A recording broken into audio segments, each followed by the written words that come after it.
ইরাকের এক ব্যক্তি হুজুরকে একটা মাসআলা জিজ্ঞেস করলেন। হযরতে আব্দুল্লাহ ইবনে ওমর রাদিয়াল্লাহু তাআলা আনহু উনি কার ছেলে? হযরতে বলে ওমর রাদিয়াল্লাহু তাআলা আনহুর ছেলে। সেই জন্য আমরা কি বলছি? আব্দুল্লাহ ইবনে ওমর। আপনারা অনেক সময় নাম রাখেন না, তা আপনারা মনে করেন এটা একটা এমনিতে এরকমই রাখে। একজনের নাম রাখছে এই জেরিন, না এটার নাম কি, আল্লাহুম্মা সাল্লি আলা নোবেল, নোবেল ইবনে ইসমাইল। তা আমি মনে করছি বাবার নাম ইসমাইল, আসলে বাবার নাম ইসমাইল না, উনি ইবন মানে বুঝেন নাই। এখন আমাকে বলতেছে হুজুর, একজন হুজুর ডাকছি তো নাম রাখার জন্য, আপনি কাপড়ে চুপড়ে আমাদের মতো হুজুর হইলে হবে না। এখন আমরা কি কাপড়ে চুপড়ে হুজুর? যদি কাপড়ে চুপড়ে হুজুর হয় তো আলে বাইতে রাসূলের শান জবান দিয়ে বের হবে না। কাপড়ে চুপড়ে হলে ভিতরে বাইরে ফিটফাট হতে হবে, বুঝতে পেরেছেন? ভিতরে বাইরে যখন ফিটফাটের দুনিয়া ছিল তখন আমাদের মাহফিলের স্লোগানও ভিন্ন ছিল, নারায়ে তাকবীর, নারায়ে রিসালাত, অতঃপর নারায়ে হায়দারি। নারায়ে হায়দারি ছিল যখন আমরা ভিতর বাহির ফিটফাট ছিলাম। কিন্তু আমরা যখন আস্তে আস্তে কাপড়ে চুপড়ে হয়ে যাচ্ছি, তা আমাদের এই স্লোগানগুলো কি হয়ে যাচ্ছে? আস্তে আস্তে তো এখন নারায়ে তাকবীর পর্যন্ত এসে ঠেকেছি, নারায়ে রিসালাত আর বলতে চাই না। সম্মানিত উপস্থিতি, যাই হোক আমি ওদিকে না যাই, কথা আবার অন্যদিকে চলে যাবে, সময় খুব সংক্ষিপ্ত, হুজুরও যেহেতু এসে গেছেন। তো উনি জিজ্ঞেস করতেছেন, হুজুর এহরাম অবস্থায় কোন মশা মাছি মারা যাবে কিনা? দেখছেন নি অনেক বড় মুত্তাকি না? হাদিসে পাকের মধ্যে বলা হচ্ছে, আচ্ছা আমি বলতে চেয়েছিলাম আব্দুল্লাহ ইবনে ওমর, ওমরের ছেলে আব্দুল্লাহ, এটা শিখে ফেলেন, এই ভুল যেন আপনারা না করেন। তো এখানে আরব বিশ্বের মধ্যে নাম এভাবে প্রচলিত, অমুকের ছেলে অমুক, তো ইবিন হয়, আর যদি মেয়ে হয় বিনতে ব্যবহার হয়। ফাতেমা বিনতে রাসূলিল্লাহ সাল্লাল্লাহু আলাইহি ওয়াসাল্লাম, মানে আমার নবীর কন্যা ফাতেমা। তো হযরতে ওমর রাদিয়াল্লাহু তাআলা আনহুর ছেলে আব্দুল্লাহ, বর্ণনাকারী উনি হযরতে আব্দুল্লাহ ইবনে ওমর ইবনুল খাত্তাব রাদিয়াল্লাহু তাআলা আনহুমা।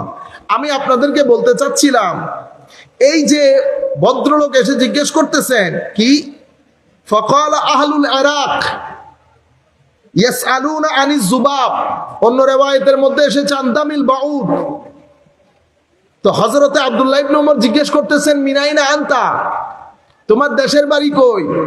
সে বলছে আমি মিনাহালিল ইরাক অথবা মিনাল ইরাক, আমার বাড়ি ইরাকে।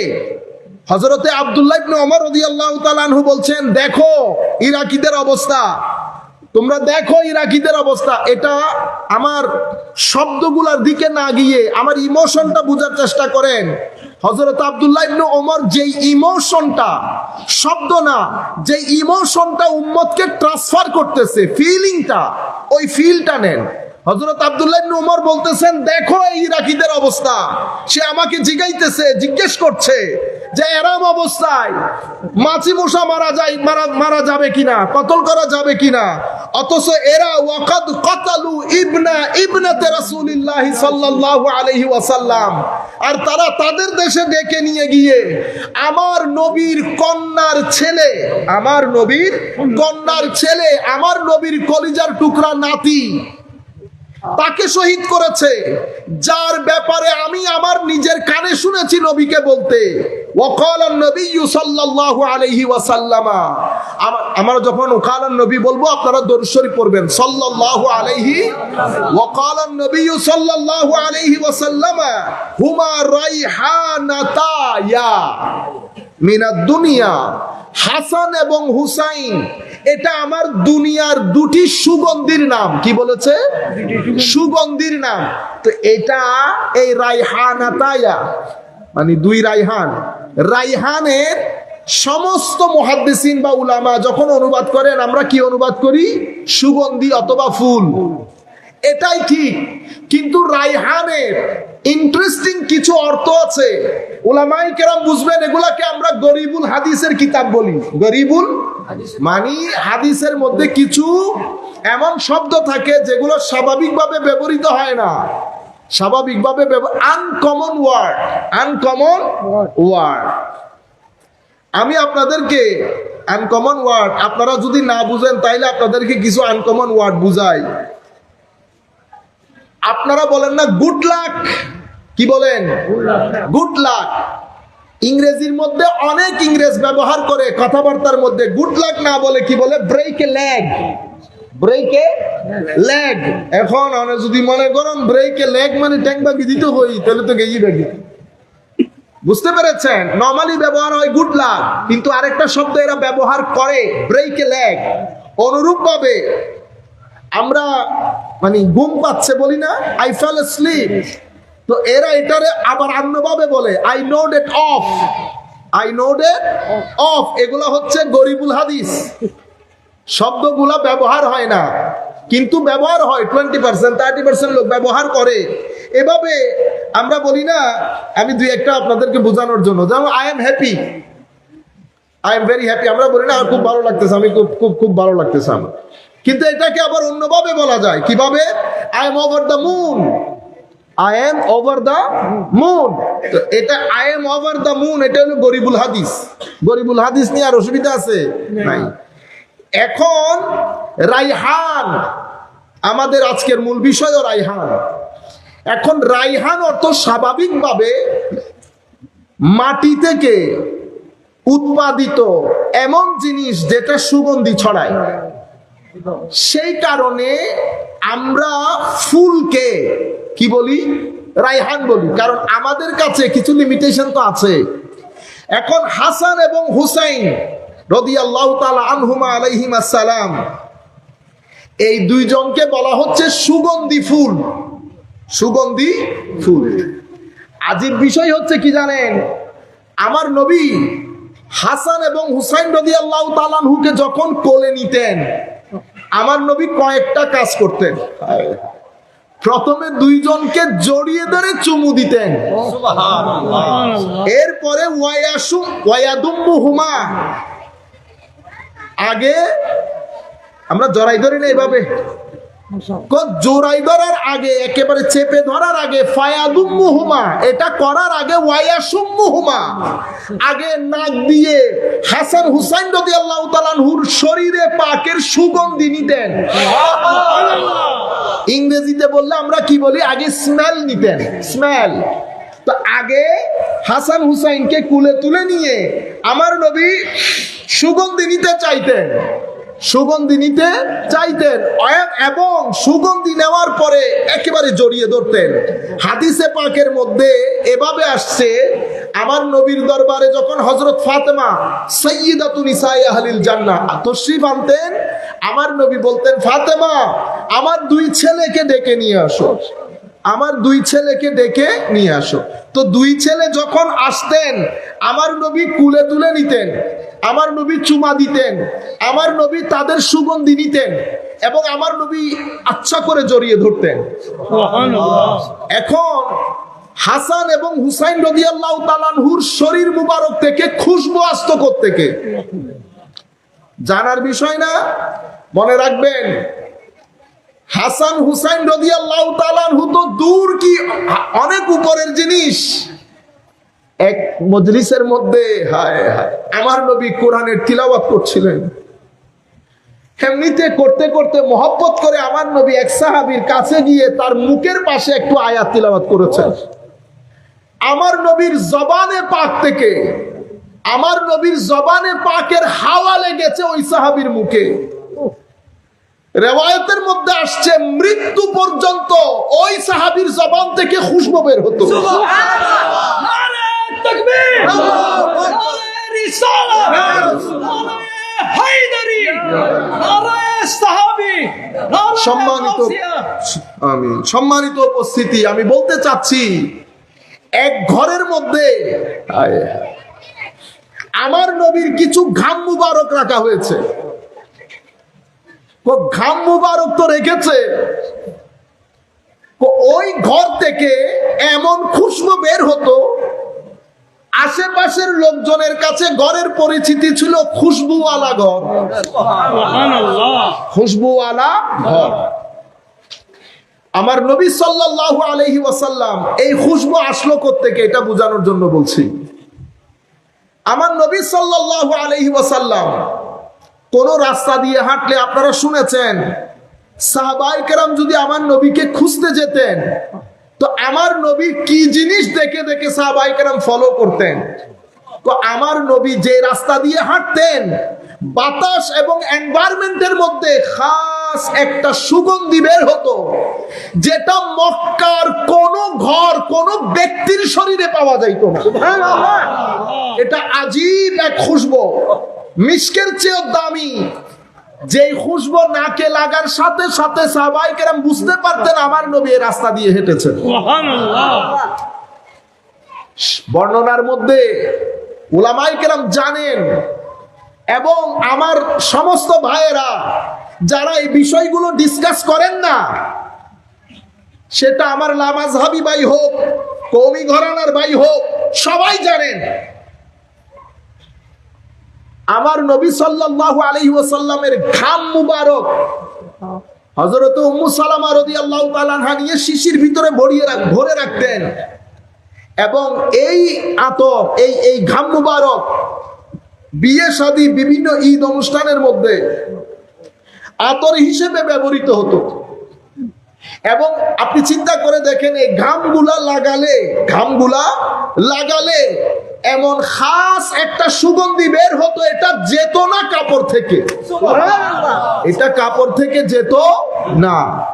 তো হযরতে ইমামে হাসান এবং ইমামে হুসেন এই দুইজনের ব্যাপারে আমার নবীর এলান হচ্ছে, কুল কায়নাতের মানুষ তাদের বংশ দ্বারা সামনের দিকে যায় বাবার মাধ্যমে, আমি নবীর বংশ দ্বারা যাবে আমার ফাতেমার মাধ্যমে। তো ফাতেমার মাধ্যমে যেহেতু বংশ দ্বারা যাবে, তো নবীর শরীরের জেনেটিকলি সুগন্ধি ইমামে হাসান এবং ইমামে হুসাইনের মধ্যেও গেছে। এবং আমার নবী দুইজনকে মূল্যায়িত করেছেন, বিশেষ করে ইমামে হুসাইনকে। আমার নবী এমন এমন কিছু অ্যাক্টিভিটি দেখিয়েছেন সাহাবায়ে কেরামকে, স্বাভাবিকভাবে নানা নাতিদের ক্ষেত্রে এই কাজ করেন না। রুয়ে জমিনের মধ্যে এই ধরনের কোনো এক্সাম্পল নাই যে কোন রাজাদিরাজ নানা তার নাতিকে কাঁধে চড়িয়ে মক্কার অলিতে গলিতে, মদিনার অলিতে গলিতে, অথবা পৃথিবীর কোন শহরের অলিতে গলিতে হেঁটেছে, সেটা কোনো দলিল। যতই মহব্বত করেন, প্রত্যেকে প্রেস্টিজের জন্য চিন্তা করেন মানুষ কি বলবে, কিন্তু আমার নবী সাল্লাল্লাহু আলাইহি ওয়াসাল্লাম, আমরা যেহেতু এই কথাগুলো আগে ডিসকাস করেছি, চাচ্ছি না যে কিছু কথা রিপিট হয়ে যাক, তবু একটা দুইটা জিনিস রিপিট হলে আপনাদেরও সুবিধা হলো বুঝতে।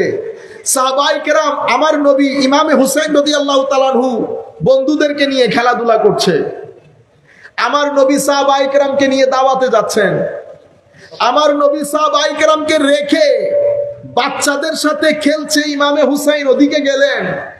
আমার নবী ইমাম হুসাইনকে ধরতে চায়, ইমাম হুসাইন একবার এদিকে চলে যান।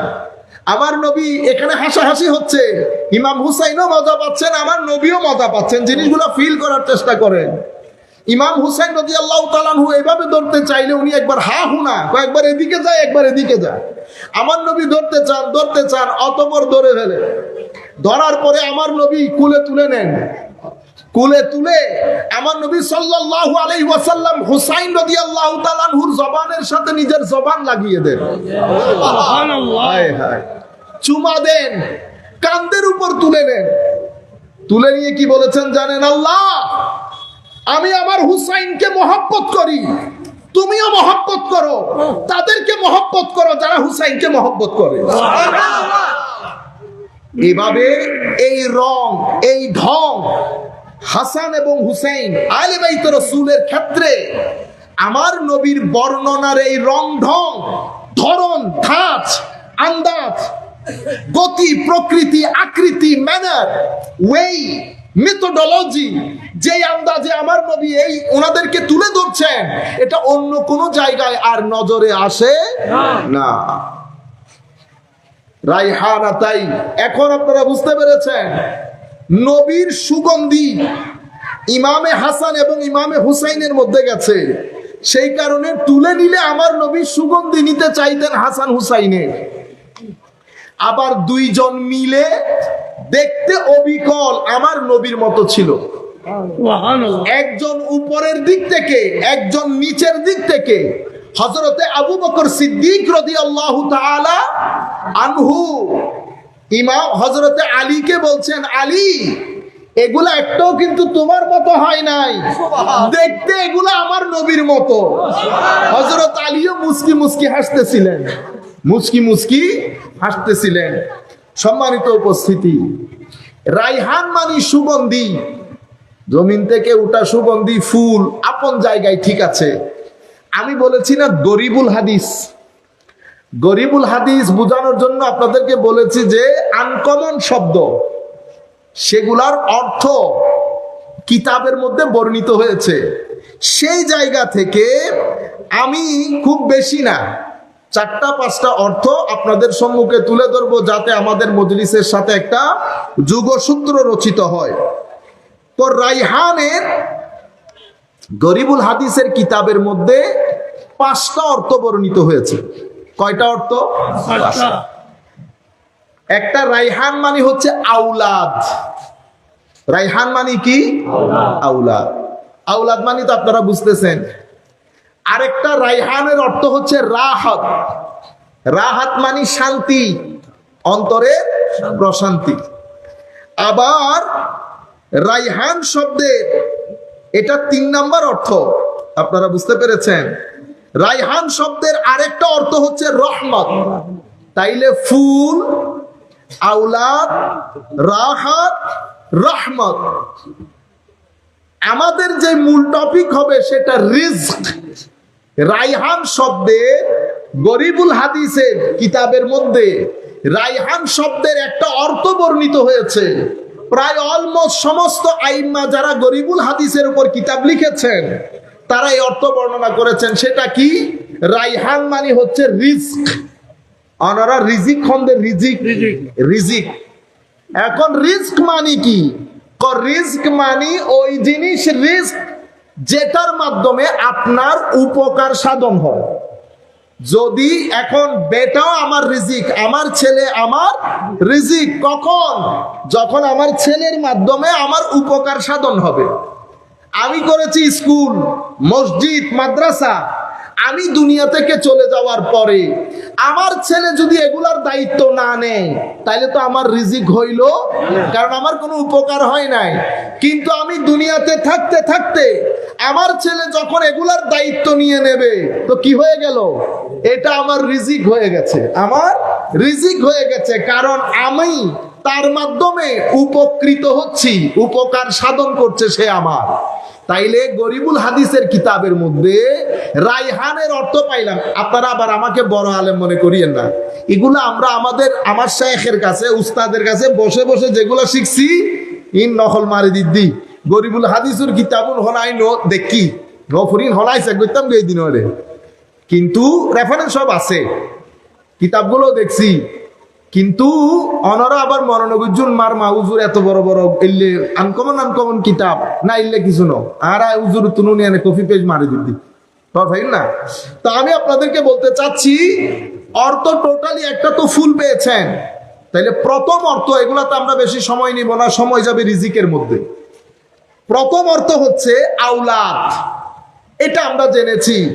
ইমামে হাসান, ইমামে হুসাইন এবং আলে বাইতে রাসূল, আমার নবীর সমস্ত সন্তান যখন দুনিয়া থেকে চলে গেছেন, তো আমার নবীর প্রতি এই কাফের, এই সমস্ত খবিসরা আমার নবীর সাথে বিয়াদবি করে নবীকে এমন কিছু শব্দ বানে জর্জরিত করা শুরু করেছে, যেটার কারণে আমার নবী কিছুটা হলো মনোকষ্ট পেয়েছেন। তারা বলতে চাচ্ছিল নবীর কোনো বংশধারা আর পৃথিবীতে থাকবে না। আমার আল্লাহ কি করলেন? আমার আল্লাহ শানের রিসালাত বর্ণনা করতে করতে কোরআনে পাকে সমস্ত সূরাগুলা যখন ওয়াদ-দুহা পর্যন্ত পৌঁছেছে, কোথায়? ওয়াদ-দুহা সিকোয়েন্স তৈরি হচ্ছে। আমার আল্লাহ কোরআনকে ওয়াদ-দুহা পর্যন্ত এনে শানে মুস্তাফা পৃথিবীর সম্মুখে তুলে ধরে ওয়াদ-দুহার মধ্যে এক আয়াত আমার আল্লাহ বলছেন, ওয়াদ-দুহা ওয়াল-লাইলি ইযা সাজা মা ওয়াদ্দাআকা রাব্বুকা ওয়া মা ক্বালা ওয়ালাল আখিরাতু খায়রুল লাকা মিনাল উলা। আয়াত আস্তে আস্তে ওয়ালা সাউফা পর্যন্ত এসেছে। এখানে এসে কোরআনে পাকের আয়াতের ঢং পরিবর্তন হয়ে গেছে। শানে রিসালাতকে আমার আল্লাহ তুলতে তুলতে এমন এক জায়গার মধ্যে নিয়ে গেছেন যার উপরে আর কোনো উপর নাই। কি বলছেন? ওয়ালা সাউফা ইউতিকা রাব্বুকা ফাতারদা। হাবিব, আতায়ে ইলাহি, আল্লাহর পক্ষ থেকে দান, আল্লাহর পক্ষ থেকে গিফট, আল্লাহর পক্ষ থেকে পুরস্কার আপনার জন্য এত উপরে চলে যাবে হাবিব, আপনি খুশি না হয়ে পারবেন না। আপনি খুশি না হয়ে পারবেন না। সিকোয়েন্স তৈরি করেছেন আমার আল্লাহ। করতে করতে ওয়াদ-দুহার পরে আলাম নাশরাহ লাকার মধ্যে গিয়ে এটাকে আমার আল্লাহ আরো উপরে তুলেছেন। ওয়াদ-দুহা থেকে শুরু কোরআনে পাকের পুরা কোরআন থেকে আরা মাছ ধরি ধরি দিন দিন দিন দান টান রাই না বাড়ি নুরা আজা করি এক জায়গাত নগরী। তো আমার আল্লাহ ছড়ানো ছিটানো ভাবে বলে বলে ওয়াদ-দুহার মধ্যে এসে শানে রিসালাতকে আল্লাহ একত্রিত করে পৃথিবীবাসীর সামনে তুলে ধরছেন। আমার আল্লাহ আলাম নাশরাহ লাকার মধ্যে গিয়ে আজিম এক আয়াত ঘোষণা করলেন, ওয়া রাফা'না লাকা যিকরাক। হাবিব, শুধু আপনাকে আখিরাতে খুশি করব সেটা না, আমি দুনিয়ার জমিনে আপনার মাকাম এবং মর্তবাকে অনেক উপরে স্থান দেব। সুবহানাল্লাহ। আমার নবীর ভিতর থেকে দুঃখ, দুর্দশা, কষ্ট সবকিছু রিমুভ করছেন আমার আল্লাহ, রিল্যাক্স করে দিচ্ছেন। আমার যদি সময় থাকতো আমি একটা আয়াত করে করে সূরা করে করে সামনের দিকে যাইতাম, কিন্তু আমার কাছে সময় নাই। এটার ফিনিশিং দিয়েছেন আমার আল্লাহ পুরা সিকোয়েন্সে। ফিনিশিং যখন দিচ্ছেন, পয়েন্ট যখন একেবারে জায়গার মধ্যে এসেছে, মানুষ হা করে তাকিয়ে আছে। ফিনিশিং আল্লাহ কি হবে?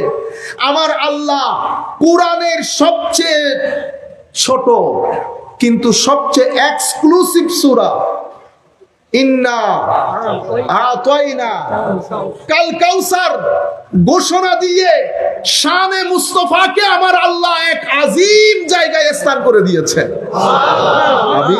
আপনি মন খারাপ করেন, আমি তো আপনাকে কাউসার দান করেছি। সুবহানাল্লাহ। উলামায়ে কেরাম লিখতে লিখতে কাউসারের অর্থ কি, কাউসারের অর্থ কি? কাউসারের সামনে দুইটা মাইন্ডসেট। একটা মাইন্ডসেট খারেজি মাইন্ডসেট, আরেকটা মাইন্ডসেট এশকি সুন্নি আনা মাইন্ডসেট, যারা ভিতরে মহব্বত রাখে। খারেজি মাইন্ডসেট, কাউসার মানি উনারা জান্নাতের ওই স্রোতস্বিনী, যেটাকে জান্নাতের মধ্যে কাউসার নাম দেওয়া হয়েছে, একটা হ্রদ, লেক, ঝর্ণাধারা, যেখান থেকে আমার নবী পানি পান করাবেন কিয়ামতের ময়দানে। রিওয়ায়াতের মধ্যে এসেছে। আমরাও বলছি হ্যাঁ ওইটা, কিন্তু শুধুই ওইটা নয়। যদি শুধুই ওইটা হয় তো আমার নবীর গোলাম যারা, আমার নবীর গোলাম যারা, যেই সমস্ত লোক যাদেরকে আমরা আল্লাহর ওলি বলি, যারা খৌফে খুদা, আল্লাহর ভয়কে অন্তরে ধারণ করে, আমাদের মধ্যে শুধু বকওয়াস করে না, আমরা তো হচ্ছে কলকলাতুল লিসান, শুধু বক বক করে মানুষকে আল্লাহর খৌফের কথা শোনায়, কিন্তু আমাদের ভিতরে যদি যা শোনায় তার 3 ভাগের 1 ভাগের 10 ভাগের 1 ভাগের 3 ভাগের আধা ভাগ থাকতো, তাইলে বাংলাদেশ পরিবর্তন হয়ে যেত। আমি আমাদের ভয়ের কথা বলতেছি না, মাফি দে আল্লাহ। আল্লাহর বলিরা আমরা যে রাস্তা দিয়ে হাঁটি ওই রাস্তা দিয়ে হাঁটবেও না। সম্মানিত উপস্থিতি, সেই কারণে আমাদের মানুষ আল্লাহর ওলি বুঝে না এখন, কারণ সে আল্লাহর ওলি বললে আমার দিকে তাকায়। তো আমার সকাল বিকালের ঠিক নাই, আমি মানুষের সামনে একরকম, ঘরে আরেক রকম, মানুষের সাথে ডিল যখন করি আরেক রকম, চোখের ঠিক নাই, কানের ঠিক নাই, জবানের ঠিক নাই, 10 বার গালি দেই। আপনারা বুঝতে পেরেছেন? যাই হোক, আমার আল্লাহ বলছেন ওয়া আম্মা মান খাফা মাকামা রাব্বিহি আনিল হাওয়া। কিন্তু সূরা রহমানের মধ্যে আমার আল্লাহ বলছেন যারা আমার আল্লাহকে ভয় করে তাদের জন্য জান্নাতান, তাদের জন্য কয়টা জান্নাত? 2টা। ওয়ালিমান খাফা মাকামা রাব্বিহি জান্নাতান, তাদের জন্য 2 জান্নাত। তো আমার নবীর এটা সুন্দর একটা ঘটনা ঘটছে ইংল্যান্ডের মধ্যে, আমি আর রিপিট করতেছি না। আমাদের ভাইয়েরা কৌসার থেকে ওই জান্নাতের স্রোতস্বিনী জান্নাতে বের হইতে চায় না।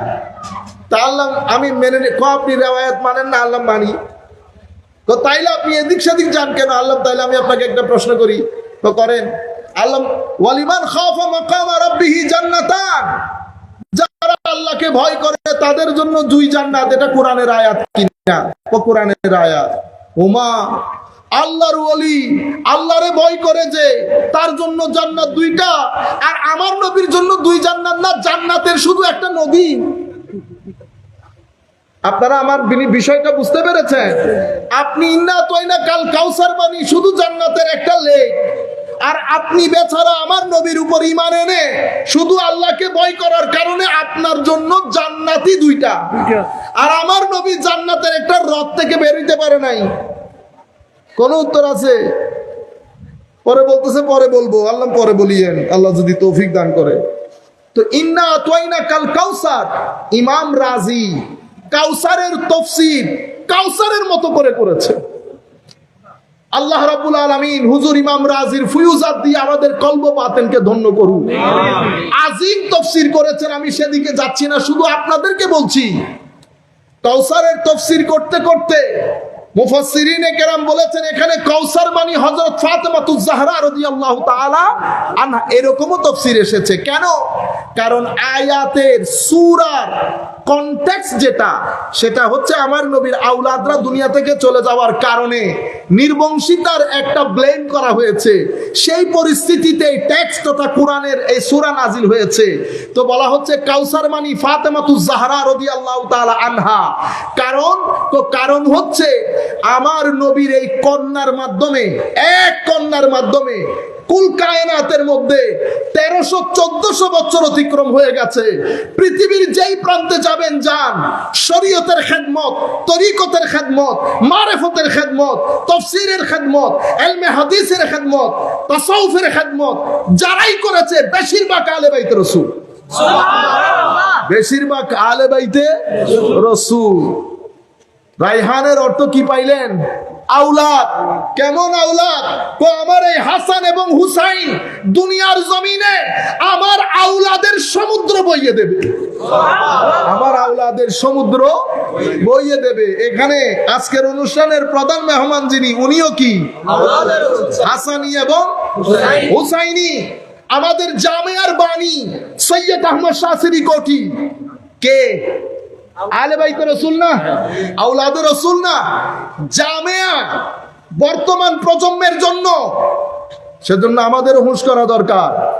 জামিয়া ইলমে শরীয়ত তরিকতের আজিম যে খেদমত আঞ্জাম দিচ্ছে, আপনারা দোয়া করবেন মাওলাই করিম যেন হিংসুকের হিংসা, নিন্দুকের নিন্দা, মানুষের ওয়াসওয়াসা থেকে আল্লাহ জামিয়াকে রক্ষা করেন। এটা একটা বড় পাহারাদারের মতো নবীর দিনকে পাহারা দিচ্ছেন। সেটার পেছনে আলে বাইতে রাসূল, সেটার পেছনেও আলে বাইতে রাসূল।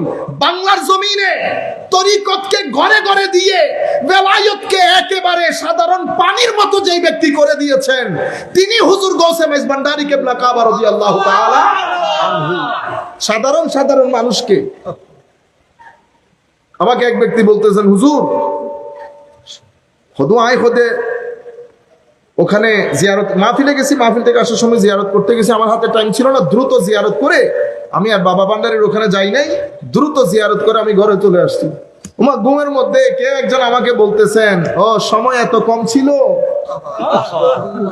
সময় এত কম ছিল। আমি আপনাদেরকে বলতেছি ভেলায়তকে, কারামাতকে একেবারে সাধারণ করে সাধারণ মানুষের ঘরে ঘরে পৌঁছিয়ে দিয়ে বাংলার জমিনের প্রত্যেক গ্রামের মধ্যে একজন আল্লাহর ওলি দাঁড় করিয়ে ভেলায়তের যেই মহা দোকান চমকিয়েছেন হুজুর গৌসে মাইজভান্ডারী কেবলা কাবা, সেটাও আহলে বাইতে রাসূল, সেটাও আহলে বাইতে রাসূল। সম্মানিত উপস্থিতি, এটা আমার নবীর হুমা রাইহানাতাই মিনাদ দুনিয়া, হাসান এবং হুসাইন, এটা দুনিয়াতে আমার আওলাদের ঝর্ণা দ্বারা, আমার আওলাদের ঝর্ণা দ্বারা।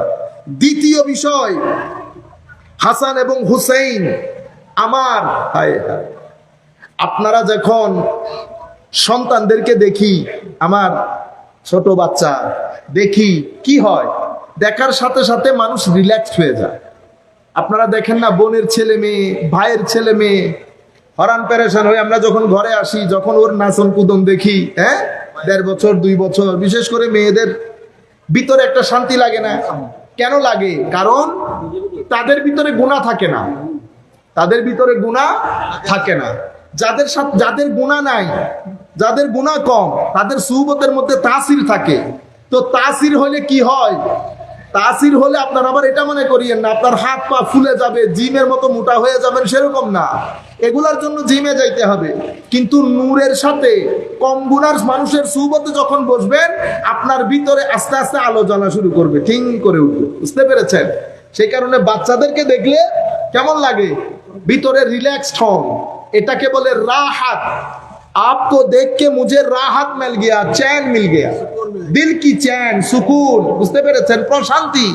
তো ইমামে হাসান এবং ইমামে হুসাইন রাদিয়াল্লাহু তাআলা আনহুমা আলাইহিমাস সালাম, এই দুইজন এমন ছিলেন, আমার নবী এদেরকে না দেখে থাকতে পারতেন না। সুবহানাল্লাহ। আমার নবী এদের দুইজনকে না দেখে থাকতে পারতেন না। ক্ষণে ক্ষণে ডাক দিতেন, ক্ষণে ক্ষণে হযরত ফাতেমা রাদিয়াল্লাহু তাআলা আনহাকে ডাক দিতেন দুইজনকে নিয়ে আসার জন্য। আমার নবী হাত তুলছেন, আল্লাহ আমি এই দুইজনকে বড় মহব্বত করি। সুবহানাল্লাহ। এবং আমার নবী আরো বলছেন, যারা এই দুইজনকে মহব্বত করে তারা আমাকে মহব্বত করে। সুবহানাল্লাহ। কি আজীব বিষয়! কিন্তু তরুণ প্রজন্মের কাছে এই শতাব্দীতে আমরা এখন মেসেজ দিতে উল্টা পাল্টা করে ফেলছি। আমার নবী এদের মহব্বতকে ঈমান বলেছেন। আরেক রিওয়ায়াতের মধ্যে গতকালকে ডিসকাস করেছি, আমার নবী বলছেন, আল্লাহর ইজ্জতের কসম, ওয়াল্লাযী নাফসি বিয়াদিহি, কখনো ঈমান ওই ব্যক্তির কলবের ভিতরে ঢুকবে না। কোন ব্যক্তির কলব? যতক্ষণ পর্যন্ত সেই ব্যক্তি আমার আলে বাইতকে আমার জন্য মহব্বত না করবে, ততক্ষণ পর্যন্ত তার অন্তরে ঈমান ঢুকবে না। তাহলে ঈমানের জন্য এটা সুন্নি শিয়ার বিষয় না, এটা ঈমানের বিষয়। বুঝতে পেরেছেন? কোরআন যেমন সুন্নি শিয়ার বিষয় না, হাদিস যেমন সুন্নি শিয়ার বিষয় না। কোরআন তো কোরআন, বিশ্বাস করলে ঈমান, বিশ্বাস না করলে গেছেন। বুঝতে পেরেছেন? এখানে ইয়েস নো নাই, ইফ বাট নাই। অনুরূপ ভাবে তরুণ প্রজন্মের কাছে রং মেসেজ যাচ্ছে। আমি আপনাদেরকে এটা বড় মাহফিলে, সামনে বেশ কিছু মাহফিল আছে, সেখানে বলবো, তবুও একটা কিছু আপনাদেরকেও বলে যায়। কিছুদিন পরে রবিউল আউয়াল মাস আসবে, ঠিক না? মাস আসার আগে আমাদের একটা পক্ষ থেকে এটা বেদাত বেদাত বেদাত বেদাত বেদাত একটা ধোঁয়া উঠবে। লক্ষ লক্ষ ফেসবুকের অ্যাকাউন্ট খোলা হবে, লক অ্যাকাউন্ট। কি অ্যাকাউন্ট? লক। আল্লাহ পাক জানে তাদের আইডেন্টিটি কি। আল্লাহর দরবারে দোয়া করি, আল্লাহ যেন তাদেরকে পরিচিতি দান করেন। আমিন। ওখান থেকে ছবিগুলা খুব সুন্দর, ছবিগুলা কখনো আলা হযরতের মাজারে পাকে, কখনো মাইজভান্ডারের। আমার ভাইয়েরা বুঝেনও না। একজন আমাকে বলতেছে, হুজুর এক সুন্নি জামেয়ান আমাদেরকে গালি দিয়েছে। কোথায় দিয়েছে? তো ফেসবুকে।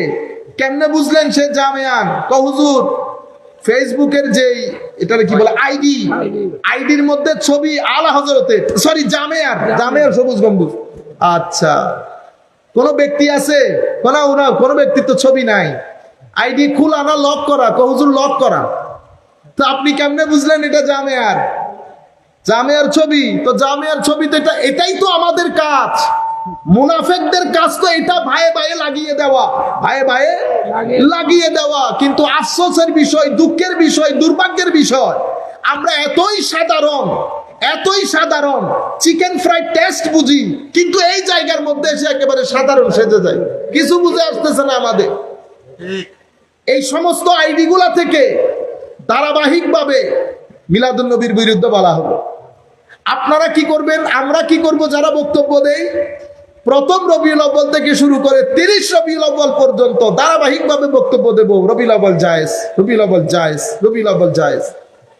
এশকে রসুলের বাণী, আমার নবীর আদর্শ, কোরআনের তালিমাত, কোরআনের অন্যান্য সূরাগুলা কেটে কেটে একাকার। আমরা কোরআনের সূরাগুলা পর্যন্ত আসতে পারি নাই।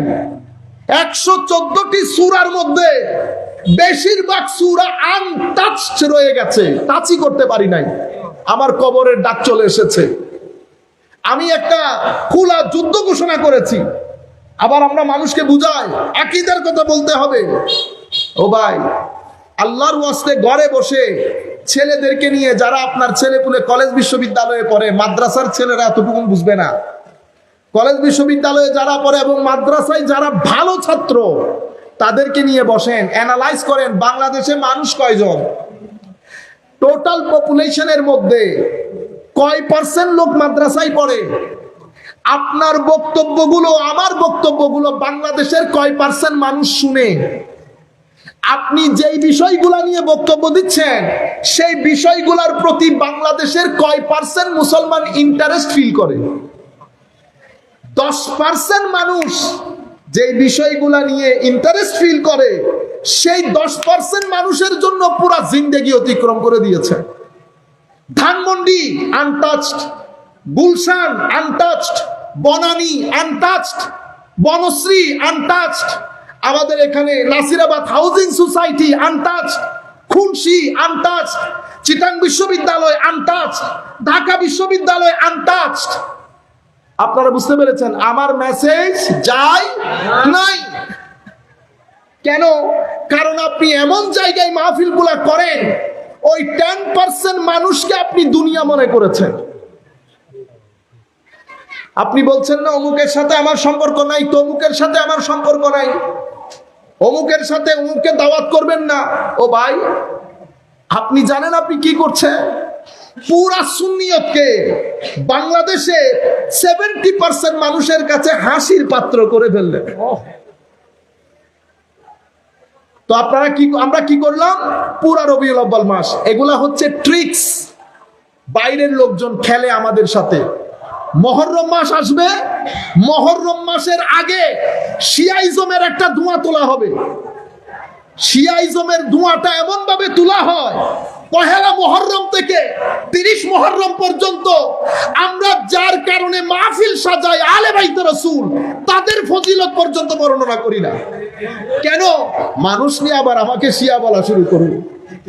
এটাকে বলয় বলে। কি বলে? বলয়।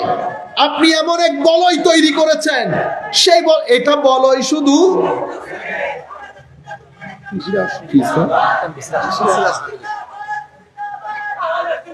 মাহফিল পর্যন্ত আগে যাতে বন্ধ করে দেন।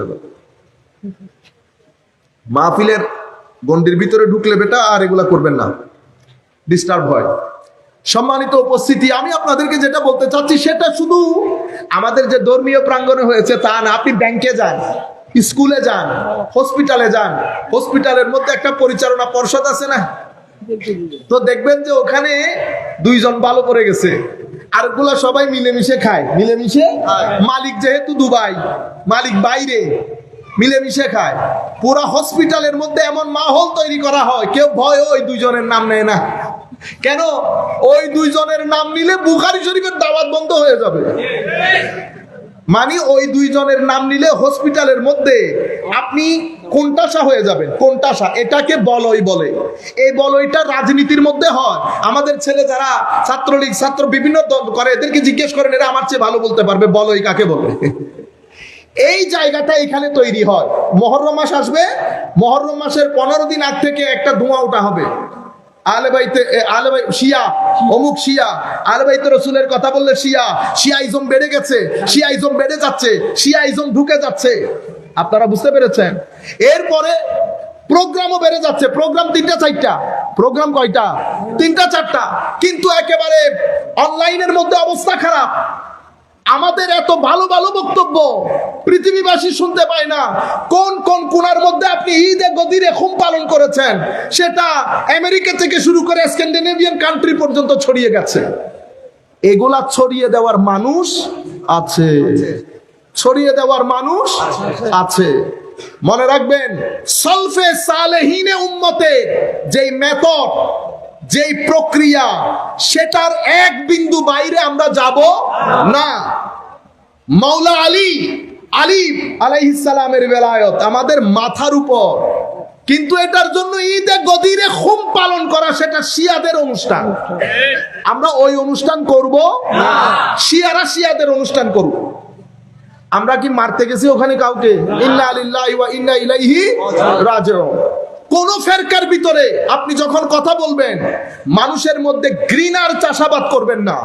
কেন? শিয়াদের যারা তরুণ প্রজন্ম, আমাকে একজন বলছে, হুজুর আপনি বাই বললেন, এত সফটলি কথা বলেন কেন? আমি বললাম, দেখেন আপনারাও বুঝেন জিনিসটা। শিয়াদের যারা তরুণ প্রজন্ম, খারেজি ওয়াহাবি গরানাতে যারা জন্মগ্রহণ হয়েছে, তরুণ প্রজন্ম, কলেজে পড়ে, ইউনিভার্সিটিতে পড়ে, তারা আসল ধর্ম জানার দরকার আছে না? এখন এই দুইজন জন্মের পর থেকে শুনতেছে আমরা বেদাতি, আমরা তো তাদের ভিতরে ঘৃণার জন্ম হয় নাই? আমার নবী বলছেন, আল্লাহ 3টা জিনিস তোমাদের জন্য পছন্দ করেন, 3টা জিনিস তোমাদের জন্য অপছন্দ করেন। যেই 3টা জিনিস অপছন্দ করেন, সেটার প্রথম জিনিস হচ্ছে তোমরা বিভিন্ন দলে উপদলে বিভক্ত হয়ে যেও। আমার আল্লাহ কোরআনে পাকের মধ্যে ঘোষণা করছেন, ওয়ালা তাকুনু কাল্লাযিনা তাফাররাকু ওয়াখতালাফু। ইহুদি নাসারাদের মতো হয়ে যেও না, বিভিন্ন দলে উপদলে বিভক্ত হয়ে যেও না। আমরা উম্মতে মুসলিমা, আমাদের উস্তাদ ডক্টর আলী জুমা, পৃথিবী বিখ্যাত উলামায়ে কেরাম চেষ্টা করতেছেন ফেরকাগুলাকে কাছে নিয়ে আসা যায় কিনা। আমি আজকেও ইতপূর্ব শুনেছি, বক্তব্য আবার আরেকদিকে চলে যাচ্ছে, শিয়াদের মধ্যে অনেক দল উপদল আছে। শিয়াদের মধ্যে অনেক দল উপদল গুলা, শিয়ার মেইন স্ট্রিম শিয়ারা তাদেরকে মুসলমানও মনে করে না। আপনি তাদের কথা এখানে টেনে আনবেন না। আমি আজকে এক আলেমকে, আমাদের সম্মানিত আলেমকে বলতে শুনেছি, ফেরকা শিয়াদের মধ্যে একটা ফেরকা আছে, এটাকে আমরা বলি ফেরকা গোরাবিয়া। গোরাবুন মানি কাক। তো তারা কি? তারা বলে জিবরিল আমিন ওহী নিয়ে আসতেছিলেন হযরত আলীর কাছে, কিন্তু আমার নবীর সাথে হযরত আলীর সাদৃশ্য এমন, ভুল করে আমার নবীর কাছে চলে এসেছে। তো এই ফিরকাদেরকে মেইন স্ট্রিম শিয়া যারা, তারা মুসলমান মনে করেন না। তাদেরকে আমরা কি বলি? গুলাত। আমাদের যারা ফেরকার কিতাব লিখেছেন উলামায়ে আহলে সুন্নাত, ওনারা বলেন এরা হচ্ছে গুলাত, সীমা লঙ্ঘনকারী। এরা কেউ মুশরিকানা আকীদায় বিশ্বাসী, কেউ কাফেরানা আকীদায় বিশ্বাসী। মেইন স্ট্রিম শিয়ার সাথে উলামায়ে কেরাম চেষ্টা করতেছেন কাছে। কাছে কেন?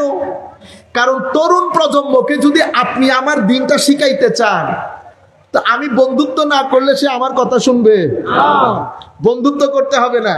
তো বন্ধুত্ব যদি না করি, আমি বলতেছি ভাই আপনি আমাকে ভুলে যান, মনে করেন যে আমি নন মুসলিম, তবু আপনি আমার কথাটা তো একবার শুনেন। আমি কি মনে করি, এটা আমি আমার বাস্তব জীবনে, যেহেতু বাইরে পড়ি, প্রচুর লোক একসাথে থাকে, আপনি হযরত আলী, মাওলায়ে আলীকে আপনি মানেন না। আমি বলতেছি যতটুকুন আপনি মানেন, আপনার মানা যেখানে শেষ বেটা, সেখানে আমার মানা শুরু। কি বললি তুই মাওলায়ে আলীকে না মানি? মাওলায়ে আলীকে যদি না মানি, তো আমার দিন ধর্মের মধ্যে বেঁচে রইল কি আর? তখন সে বলতেছে শখ। ও বলতেছে আমাকে, হ্যাঁ শখই আপনি, আপনারা আলী রাদিয়াল্লাহু তাআলা আনহুকে তো মানলে কেমন মানেন? আল্লাহ যেমন মানা দরকার, যেমন মানা দরকার। এ বন্ধুত্ব হইল না। এখন শুরুর দিক থেকে যদি আমরা ঘৃণার ছড়াছড়ি করি, আমি চাচ্ছি ঘৃণার ছড়াছড়ি বন্ধ হোক। ইলম এবং তাকওয়া নিয়ে সামনে এগিয়ে যান, ইলম এবং তাকওয়া নিয়ে সামনে এগিয়ে যান। আমার নবীর দ্বীনের বার্তা, সুফিয়ায়ে কেরামের দ্বীনের বার্তা মানুষের মধ্যে প্রচার করেন। সুফিয়ায়ে কেরামের তর্জ তরিকা এত সফট, এত কনভিন্সিং, এত হিকমতওয়ালা, সেই কারণে পৃথিবীর জমিনে এক এক সুফি যত মানুষকে ইসলাম কবুল করিয়েছে, কুল কায়নাতের মুসলমানরা পলিটিক্স করে দুইজন মানুষকে ইসলাম কবুল করাইতে পারে নাই। আপনারা বুঝতে পেরেছেন? তো আমি আপনাদেরকে বলতে চাচ্ছিলাম, এটা একটা মাইন্ডসেট, এটা একটা মাইন্ডসেট। মাইন্ডসেটের উপর আমাদের আলোচনা পরবর্তীতে হবে ইনশাআল্লাহ। আমি শুধু আপনাদেরকে বলইটা বোঝানোর জন্য আমরা বক্তব্য সংক্ষিপ্ত করি। বলইটা এই যে এখন আসছে, শুরু করে দিয়েছে, শিয়া শিয়া ছড়িয়ে যাচ্ছে ছড়িয়ে যাচ্ছে ছড়িয়ে যাচ্ছে। আবার এই প্রোগ্রামগুলা, এগুলো আবার আমাদের এখানে, আপনি যদি আবার চট্টগ্রামের বাইরে যান খবর নাই। আপনারা বুঝতে পেরেছেন? পরবর্তীতে আমরা কি করলাম, মাহে মুহররমের প্রোগ্রাম শুরু হলো। আমি প্রত্যেক দিন রাতে গিয়ে বাংলাদেশে যেখানে যেখানে শুহাদায়ে কারবালার মাহফিল হচ্ছে, আমি চেষ্টা করে দেখি কে কি বলছে না বলছে। ইন্না লিল্লাহি ওয়া ইন্না ইলাইহি রাজিউন। ম্যাক্সিমাম মাহফিলের মধ্যে আমরা আলে বাইতে রাসূলের জিকির করতে ভয় পাচ্ছি, বলয়ের কারণে। কিসের কারণে? কেউ কেউ তো এমন দেখেছি, দুইটা হাদিস আলে বাইতে রাসূলের শানে বলার পরে সাহাবায়ে কেরামের দিকে দৌড় দিচ্ছে। আপনারা বুঝতে পেরেছেন কেন? ভিতরে ভয় ঢুকে গেছে। আরে আমি যখন শানে সিদ্দিক আকবর বলবো, তো দুনিয়া হা করে তাকিয়ে থাকতে হবে যে আমার নবীর উম্মতের মধ্যে আল্লাহ একজনকে বানিয়েছেন যিনি সিদ্দিক আকবর। যখন আমি সিদ্দিক আকবর বলবো, সিদ্দিকিয়তের সমুদ্রের মধ্যে তুফান বয়ে বেড়াবে। যখন আমি শানে ফারুক আজমের শানে কথা বলবো, ফারুকিয়তের তুফান চলবে। যখন আমরা উসমানে জিন্নুরাইনের শান বলবো, তখন সেটা আলোর দুনিয়া হবে। আমরা একজনের কথা বলতে গিয়ে আরেকজনের ব্যাপারে ভয় পাচ্ছি কেন? শানে বেলায়েতে আলী বলা, এটার মানে কি শানে সিদ্দিকিয়তে আবু বকর সিদ্দিক রাদিয়াল্লাহু তাআলা আনহুর শানকে খাটো করা? না না। আমি যখন বিশুদ্ধের কথা বলবো, তো সেখানে সোমবার আসবে না। তো সোমবারের কথা ফজিলত যখন বলবো, সেখানে শনিবার আসবে না। আপনারা বুঝতে পেরেছেন? তা আমি বলতে চাচ্ছি, এটা দোষ না। মনে রাখবেন, আমাদের ঈমান সাহাবায়ে কেরামের ওখানেও ঈমান, আলে বাইত রাসূলের ওখানেও ঈমান। কেউ সাহাবায়ে কেরাম ধরেছে, আলে বাইত ছেড়ে দিয়েছে, খারেজি হয়ে গেছে। কেউ আলে বাইত ধরেছে, সাহাবায়ে কেরাম ছেড়ে দিয়েছে, শিয়া হয়ে গেছে। আহলুস সুন্নাহ ওয়াল জামাত দুইজনকে বুকের ভিতরে আগলে রাখে, দুইজনকে বুকের ভিতরে আগলে রাখে। তো আহলুস সুন্নাহ ওয়াল জামাত বারবার নিজের আইডেন্টিটি দেওয়ার দরকার হবে না। আপনারা বুঝতে পেরেছেন? মাইজবান্ডার দরবারের পরিচয় কি বারবার দিতে হবে?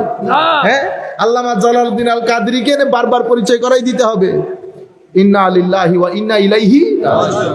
কিন্তু আমরা আবার আরেকটা কাজ করি, এখানে বেশ কিছু লোক, ইভেন আমাদের জমিয়তুল ফালার মধ্যে আল্লামা জালালউদ্দিন আল কাদরির মাধ্যমে প্রতিষ্ঠিত শুহাদায়ে কারবালার মাহফিল, এটা কাদের মাহফিল? সুন্নিদের না? সুন্নিদের না? কিন্তু আমি যদি কালকে ফেসবুকে একটা পোস্ট দেই, কি পোস্ট? এই মাহফিলে শিয়াদেরকে বর্জন করুন, আমি যদি দেই, তো এটা আমার দেওয়াটা কি হইল জানেন? ইররেসপন্সিবিলিটি। আমি একটা ফালতু কাজ করলাম। কেন? কারণ আমার এই কথাটা মিনিমাম 10 to 15% মানুষের ভিতরে শুহাদায়ে কারবালা, জমিয়তুল ফালায় প্রতিষ্ঠিত শুহাদায়ে কারবালার মাহফিলের ব্যাপারে কনফিউশন তৈরি করবে। এটাকে বলে নিজের পায়ে নিজে কোড়াল মারা। আমরা সব জায়গায় রাজনীতি করি, আফসোস। এত গ্রুপ, সব রাজনীতি। কিসের কারণে? রাজনীতির কারণে। ভিতর বাহির যদি পরিষ্কার থাকে, গ্রুপিং হয় না। আপনারা বুঝতে পেরেছেন? সব জায়গার মধ্যে আমরা এই রাজনীতি, মানে যে রাজনীতি আমার নবী শিখিয়েছে, বলি আমার নবীর রাজনীতির কথা সব সময়, করি আমার নিজের রাজনীতি। আমার নিজেরটাকে বাঁচানোর জন্য নবীর রাজনীতিকে ছাতা হিসেবে ব্যবহার করি, ঢাল। আমার নবীর রাজনীতির মধ্যে তিনটা জিনিস স্পষ্ট: আদল, ব্যালেন্স; শুরা, কনসালটেশন; ইন্নাল্লাহ ইয়া'মুরুকুম আন তুআদ্দুল আমানা, আমানত, আদালত, শুরা। আমানত মানে আপনি যে আমাকে পোস্টটা দিয়েছেন এটা আমার কাছে আমানত, আমি এই যতদিনের জন্য দিয়েছেন ততদিন এটাকে কাজ করে আমার এই আমানত পরবর্তীর কাছে আমি দিয়ে দেব। আপনি যদি 2 টাকা ফেরত না দেন এটা আমানতদারি বলে? যার আমানত নাই তার ঈমানও নাই। তাইলে আমার নবীর রাজনীতি যখন বলবেন সেখানে আমানত থাকতে হবে, নাম্বার 1। নাম্বার 2, আদালত। আদালত মানে ইনসাফ, দাড়ি পাল্লা এমনি হতে হবে, ইবে বাই দেখ কেনা ঝুঁকি, ইবে না দেখ কেনা উড়ে, বুঝছেন না? এটা মসজিদ হলদি আর অনরে কিল্লা ইমাম বানাইলাম, অনে মুস্তফা জানের রহমতত মিদ্দে অনর গুনুরে সালাম দিতে দিতে আসমানত তুলি বেলাইউন। মসজিদ অনর না ও বা মসজিদ অনর না, তো মসজিদ তো আর করে দিলেন দে, বুঝছেন না? ওনারা এগুলা করে করে আমরা সমাজের সাধারণ মানুষের কাছে সুন্নিয়তকে ডিস্টারবেন্সের কারণ বানিয়ে ফেলেছি। ছেলেরা ফ্রাস্ট্রেটেড হয়ে যাচ্ছে। আমার মসজিদ, আপনি আপনার পীরকে সালাম দিলেন, আমার পীর কি ঘাস কেটে আসমান থেকে এসেছে? তো আমার পীরে সালাম দিলে সেক্রেটারি সাহেব দাঁড়াবে না? সেক্রেটারি সাহেবের তো আবার পীরগুলোর সালাম দিতে থাকেন। এজ এ রেজাল্ট ইয়া নবী সালাম কিয়াম মিলাদের যে স্বকীয়তা নষ্ট হয়ে গেছে। এখানেও দেখবেন আমরা মাহফিলের পরে 2 মিনিট উপর টানাটানি করে হয় সংক্ষিপ্তকরণ। সেই কারণে আপনারা কি করবেন, মিলাদ কিয়ামকে মাহফিলের মাঝখানে করে মিনিমাম 20 মিনিট করবেন। যাকে দিয়ে মিলাদ কিয়াম করবেন তাকে বলবেন প্রস্তুতি নিয়ে আসতে। মিলাদ কিয়াম, আমি ঢাকায় একটা প্রোগ্রামে ছিলাম, এক ব্যক্তিকে মিলাদ পড়তে দিল, অনেক বছর পরে মিলাদ পড়লাম, হেন কোনো মানুষ ছিল না যার চোখে পানি ছিল না। এক উপসচিব ছিলেন, উনি আমাকে বলতেছেন, হুজুর আমরা ছোট থাকতে এরকম করে মিলাদ পড়তো। অনেকদিন পরে চোখের কোনায় পানি উপসচিবের। কিয়াম মিলাদ, এটার উপর বুজুর্গানে দিনের হাত আছে, সেটা পর্যন্ত বরবাদ করে দিলাম।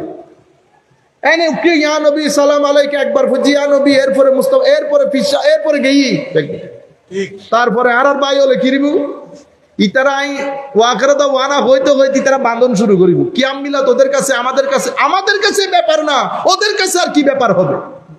কারণ ওনারাও তো দেখেন যে এটার কোনো কি নাই, সিগনিফিকেন্স নাই। আপনারা আমার বিষয়গুলা বুঝতে পারতেছেন তো? আমি এই জিনিসগুলা চাচ্ছি আপনাদের ভিতরে আলোটা ধরাইতে। এই যে মিলাদ, এই যে ঈদে মিলাদ, সোহাদায়ে কারবালার মাহফিল, তাহলে আপনি যখন এই কথাটা বলবেন মানুষের ভিতরে কনফিউশন তৈরি হয়ে যাবে। কনফিউশনটা কে তৈরি করেছেন? আপনি তৈরি করেছেন। কিসের কারণে? আল্লাহ পাক ভালো জানেন কি কারণে করেছেন।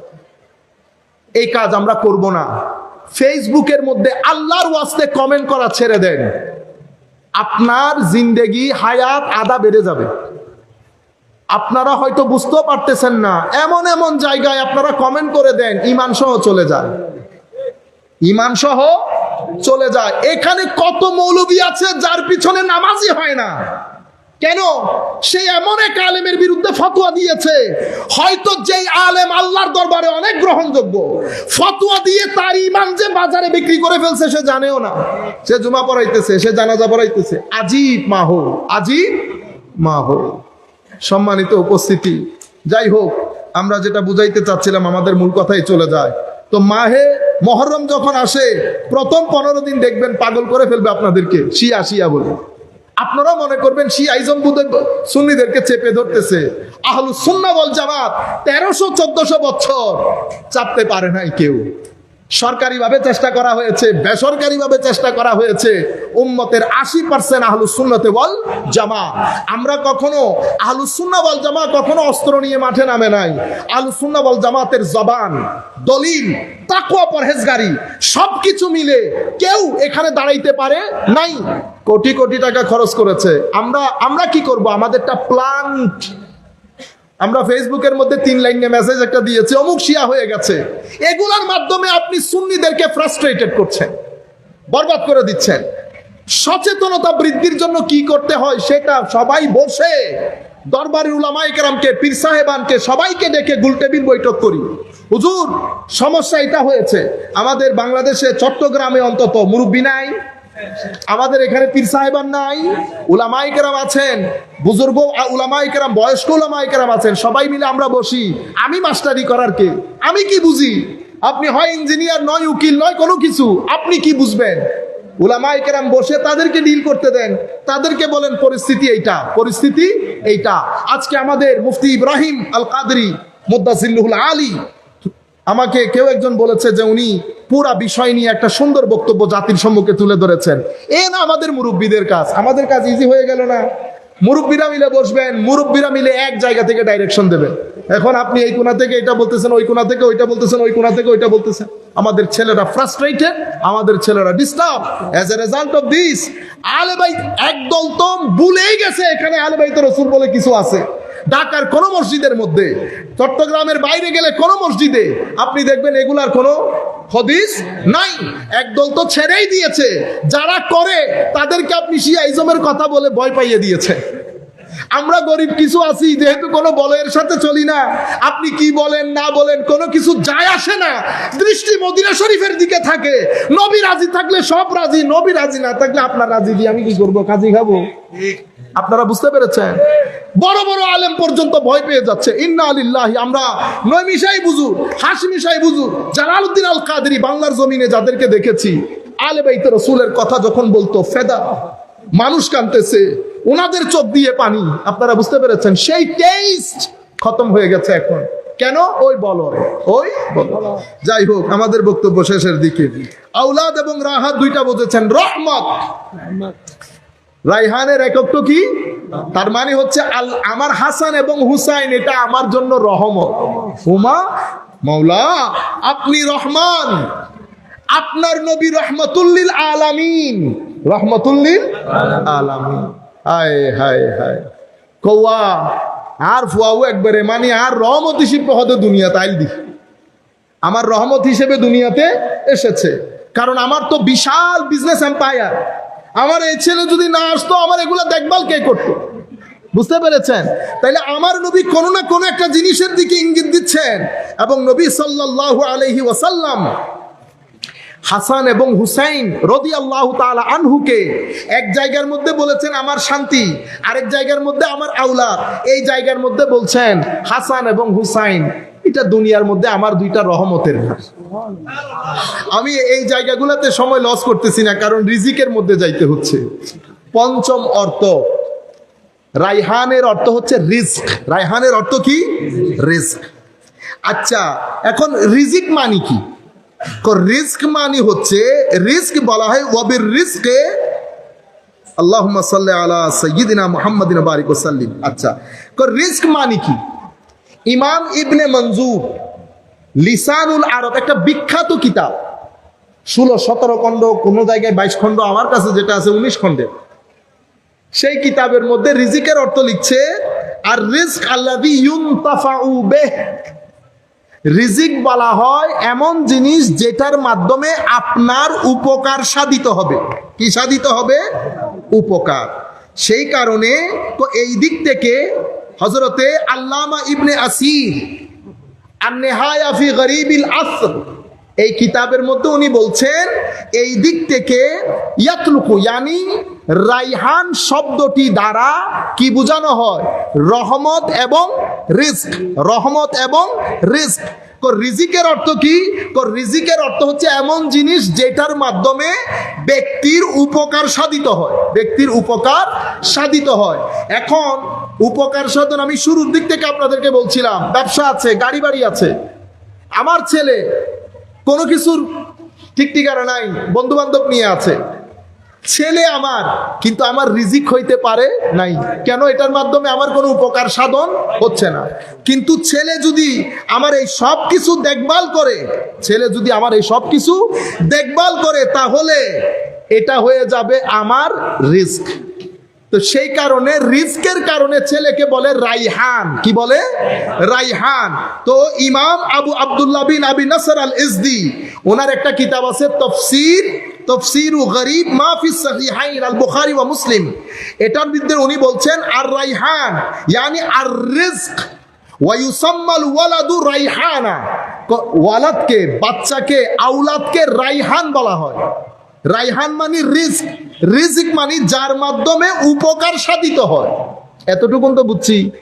এখন আমরা প্রশ্ন করব, হুজুর ইমাম হাসান এবং হুসাইন কোন উপকার আপনার সাধন করেছে যেটার মাধ্যমে এই দুইজন আপনার রিজিকে পরিণত হয়েছে?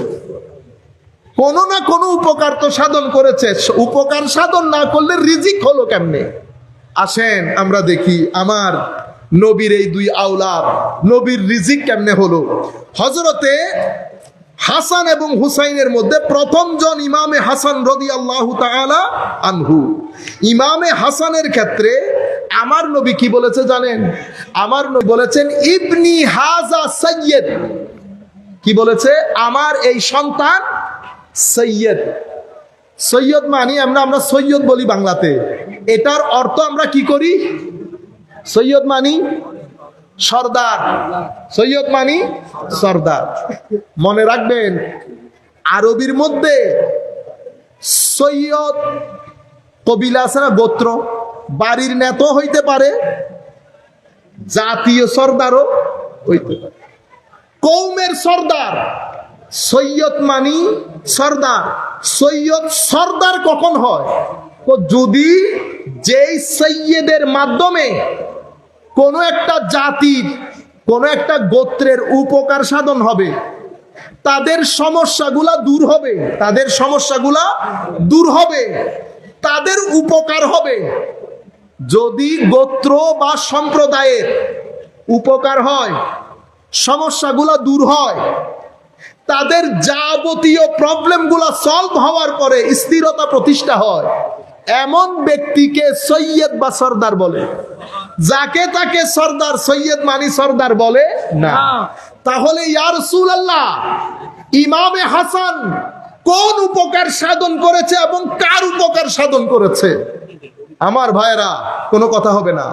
আমার ভাইরা, হযরত আলী কাররামাল্লাহু ওয়াজহাহুল কারীম উনি ক্ষমতায় আসার পরে, উম্মতে মুসলিমার মানে খেলাফতে আসার পরে, যেটাকে আমরা বলি ডিভাইন ডেমোক্রেসি, ঐশী গণতন্ত্র। ঐশী একটা হচ্ছে ইউরোপিয়ান ডেমোক্রেসি, আর একটা ডিভাইন ডেমোক্রেসি। ইউরোপিয়ান ডেমোক্রেসি এটা মানুষের ব্রেইন দিয়ে চলে, মানুষের ব্রেইন দিয়ে চলে। ডিভাইন ডেমোক্রেসি আল্লাহ এবং রসুলের বাণী অতঃপর ব্রেইন, এই দুইটা দিয়ে চলে। আপনারা বুঝতে পেরেছেন? তো আমার আলী রাদিয়াল্লাহু তাআলা আনহুর সময়কালে উম্মতে মুসলিমার রাজনৈতিক সংকট দেখা দেয়। সেই রাজনৈতিক সংকটের মধ্যে অপরপক্ষে হযরতে মুআবিয়া রাদিয়াল্লাহু তাআলা আনহু ছিলেন। হযরত আলী কাররামাল্লাহু ওয়াজহাহুল কারীমের শাহাদাতের পরে পরিস্থিতি, খেলাফতের দায়িত্ব আসে ইমাম হাসান আলাইহিস সালামের কাছে। আমি আপনাদেরকে বিনয়ের সাথে অনুরোধ করব, আলাইহিস সালাম বলাতে আবার আপনারা অন্য কিছু মনে করিয়েন না। আমাদের আকাবিরিনে উম্মত, মুহাদ্দিসিনে কেরাম, মুফাসসিরিনে কেরাম সবাই এভাবেই বলতেন। হযরতে ইমামে হাসান আলাইহিস সালাম পর্যন্ত আসেন, উনিও খলিফায়ে রাশেদার অন্তর্গত। এই সমস্যা আরো প্রকট আকার ধারণ করে। ডেডলক বলে না, ডেডলক মানে সমাধানের কোনো গত্যন্তর নাই। ইমামে হাসান আলাইহিস সালাম যদি একটু উল্টে যায়, তাইলে উম্মতে মুসলিমার মধ্যে প্রত্যেক দিন মানুষ কাটা পড়বে, রক্তের বন্যা বইবে। দিন ধর্ম প্রতিষ্ঠিত প্রচারিত দূরের কথা, মানুষ দেখে হাসাহাসি করতেন, উম্মতে মুসলিমা মুশকিলের মধ্যে পড়ে যেতেন। ডেডলক এমন ভাবে তৈরি হয়েছে, আমার নবী আগ থেকে ঘোষণা দিয়েছেন ইবনি হাজা সাইয়্যিদ, আমার এই ছেলে সাইয়্যিদ, তার মাধ্যমে আমার উম্মতের উপকার সাধন হবে। সেই কারণে আমার উম্মতের উপকার, আমার দ্বীনের উপকার সাধন করবে বিদায় সে রাইহান। রাইহান মানে রিজিক, রিজিক মানে যেটার মাধ্যমে উপকার সাধিত হয়। তো ইয়া রাসূলুল্লাহ এখানে উপকার কোথায়? উপকার হচ্ছে মুসলমানদের দুই বড় গ্রুপের মধ্যে যখন দলাদলি দেখা দেবে, আমার এই সাইয়্যিদ সত্যিকার অর্থে সর্দার, যার ভিতরে আমার রক্ত প্রবাহিত, আমার এই সরদার দাঁড়িয়ে গিয়ে উম্মতে মুসলিমার এই ডেডলক খতম করে, মুসলমানদের মধ্যে ঐক্য সাধন করে, উম্মতে মুসলিমার অন্তরে সুকুন এবং শান্তি প্রতিষ্ঠা করবে, মুসলিম জাতির উপকার করবে, আমার উম্মতের উপকার করবে, আমার দ্বীন উপকৃত হবে। সেই কারণে আমার নবী ইমামে হাসান এবং হুসাইনকে রাইহান বলেছেন। গরিবুল হাদিসে রাইহানের অর্থ রিজিক করা হয়েছে। রিজিক মানে যার মাধ্যমে উপকৃত হওয়া যায়। আমার নবীর এই আজিম নাতির মাধ্যমে উপকৃত হয়েছেন বা হবেন বিদায় আমার নবী ইমামে হাসানকে রাইহান বলে রিজিক উপাধি দিয়েছে। আপনারা বুঝতে পেরেছেন? সেই দিন যদি ইমাম হাসান উল্টে যেতেন, ইমাম হাসান যদি না মানতেন, কারণ উনি লেজিটিমেট খলিফা, তবে আমরা এখানে কোন ধরনের প্রশ্ন তুলব না। এটা সাহাবাই কেরামের মুআমালা। আপনারা হাই ভাইব বুঝার চেষ্টা করেন। মীর মুআবিয়া তো আমির মুআবিয়া রাদিয়াল্লাহু আনহু, যেই ব্যক্তি এক সেকেন্ডের জন্য আমার নবীকে দেখেছেন, আমার নবীর সুগন্ধি যার নাকে এক সেকেন্ডের জন্য লেগেছে, সেই ব্যক্তি ঘোড়া দৌড়ানোর সময় দুলি যেটা উড়ে, সেই দুলিও একজন গৌস কুতুবের চেয়ে উপরে। কি করেন আপনারা? আমরা চুপ থাকবো? আমাদের আইম্মায়ে কেরাম চুপ থাকতে বলেছেন। আমরা এখানে কোনো কথা বলবো না। এটা উম্মতে মুসলিমার রেড জোন। এখানে উপরেও যাব না, নিচেও। আপনি একজনের উপরে বন্দুক তাক করলে আরেকজন বসে আছে আমাদের ভিতরে বন্দুক তাক করার জন্য। আপনি মুআবিয়া রাদিয়াল্লাহু তাআলা আনহুকে টার্গেট করবেন, আরেকজন হযরত আলীকে টার্গেট করবে। কারণ এখানে শিয়া আছে, এখানে খারেজিও আছে, মাঝখানে আহলে সুন্নাহ ওয়াল জামাত, সাহাবায়ে কেরামের ফুয়ুজাতও নেই, আহলে বাইতে রাসূলের ফুয়ুজাতও নেই। আমাদের সমস্ত মস্তকের সমস্ত আইম্মায়ে কেরাম এলমে হাদিসের, এলমে ফিকহের, এলমে তাসাউফের উপরের দিকে যান, মারুফে কারখি থেকে শুরু করে হাবিব আল আজমি পর্যন্ত, হারেস আল মুহাসিবি পর্যন্ত, হযরতে জুন্নুন মাসরি পর্যন্ত, বাইজিদ বিস্তামি পর্যন্ত, জুনায়েদ আল বাগদাদি পর্যন্ত, যাদের পিঠের সাথে তাবেঈন, তাবেউ তাবেঈনের পিঠ লাগানো, তাদের চেয়ে কি বড় আশেক রাসূল আমরা? তাদের চেয়ে বড় আশেক রাসূল? এই ফিতনার মধ্যে আপনারা পড়বেন না, খবরদার। আইম্মায়ে কেরামের নিষেধ, আইম্মায়ে কেরাম নিষেধ করেছেন, আমরা এখানে কোনো কথা বলবো না। সম্মানিত উপস্থিতি, আমি বলছি লেজিটিমেট খলিফা হযরতে হাসান রাদিয়াল্লাহু তাআলা আনহু, কিন্তু উম্মতে মুসলিমার বৃহত্তর স্বার্থে এরপরে মুআবিয়া রাদিয়াল্লাহু তাআলা প্রায় 92 বছর উমাইয়ার শাসন চলে। আপনারা জানেন সমস্যা ছিল, মারামারি ছিল, কিন্তু সেই 92 বছরে ইসলাম কোত্থেকে কোথায় ঢুকে গেছে আপনি কল্পনা করতে পারবেন না। ইসলাম ফ্রান্সে, ইসলাম আস্তে আস্তে সিন্ধে, ইসলাম আস্তে আস্তে এশিয়া উপমহাদেশে ঢুকে গেছে। মুসলমানদের জ্ঞান, বিজ্ঞান, রিসার্চ, গবেষণা সেই সময়কাল থেকে শুরু হয়েছে। প্রায় 1200-1300 বছর উম্মতে মুসলিমা সেটাকে কন্টিনিউ করেছে। সমস্যা কি হয় নাই? হয়েছে। কিন্তু যেই অর্থে ইমামে হাসান আলাইহিস সালাম রাদিয়াল্লাহু তাআলা আনহু স্টেপ ডাউন করেছেন, সেই 92 বছরের মধ্যে উমাইয়া পরবর্তীতে আব্বাসী এসেছে, এর পরবর্তীতে 750 বছর উসমানিয়া খেলাফত ছিল। আপনারা বুঝতে পেরেছেন? ইতিহাসবিদরা ইতিহাসগুলা বলেছে। আমরা ইতিহাস দেখে যদি ইমোশনাল হয়ে যায় তো আকীদা নিয়ে টানাটানি হবে। আমরা ইতিহাসবিদ থেকে ইতিহাস শিখবো, আকীদা আকীদার ইমামদের কাছ থেকে নিব, আকীদা সুফিয়ায়ে কেরাম থেকে নিব, উলামায়ে কেরাম থেকে নিব, ইতিহাসবিদ থেকে নয়। আপনারা বুঝতে পেরেছেন? একবার দরুদ শরীফ পড়ি। সালাতুন ইয়া রাসূলুল্লাহ,